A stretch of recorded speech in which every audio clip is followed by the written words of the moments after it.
Welcome to the Short Funk Podcast. I'm Tom Barley. Today I wanted to give an update associated with my garden, but more importantly, the things that I've learnt from doing this garden in pots. In order to understand this, I should point out that I typically use 3 or 4 sizes of pots. I use what are called in the US 1-gallon pots. I use 3-gallon pots. I use 5-gallon pots. And I use 10-gallon pots. And what I'm going to say here is that I haven't gotten any zucchini out of 1-gallon pots, but I've gotten a comfortable amount of zucchini out of 3-gallon pots, and the distinction between 3 to 5-gallon and 5 to 10-gallon yields no more zucchini. So my perspective is actually the 3-gallon pot, even though it looks barbarically small to most of these giant zucchini plants, is an ideal size for growing standard or even slightly larger supermarket variety zucchini. With regards to tomatoes, they seem to work best in either 3-gallon pots or 5-gallon pots. I've had some success with multiple tomatoes in 10-gallon pots, but actually you can get quite comfortable fruit in the 3 to 5-gallon variety, provided you stake the tomatoes early. Failing to stake the tomatoes early results in weedy plants that don't yield fruit.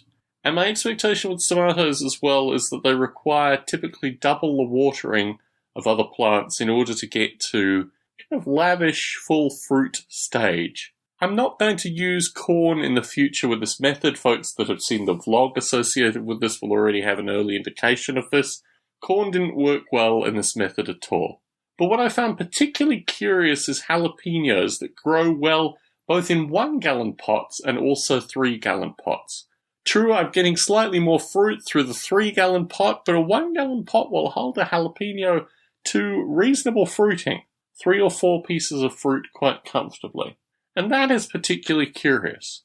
One point of feedback that I need to make very strongly associated with this method is that space needs to be provided around the pots.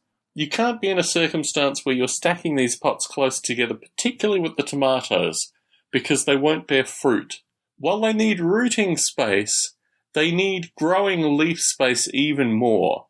And for this reason, I'm instituting a 2-pot rule to create a 2-pot radius around my tomatoes wherever possible, which enables for the maximum growth and, more importantly, the maximum amount of sunlight hitting various points of the pots.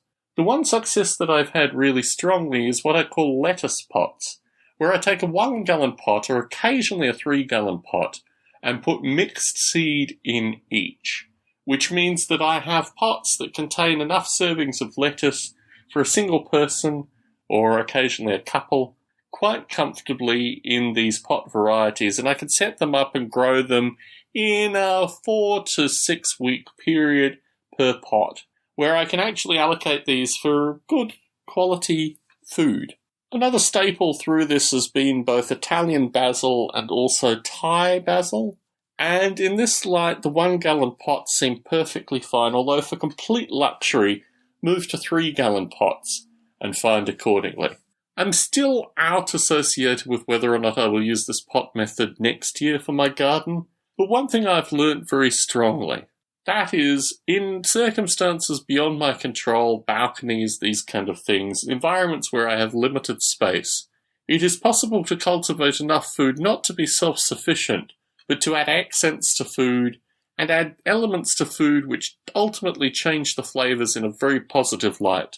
The addition of Thai basil to almost anything in terms of curry, in terms of meat, soups in general, these kind of flavours are so positive with regards to these kind of foods that just having a little sprig occasionally pulled apart, maybe cut up in certain circumstances, is just such a luxury.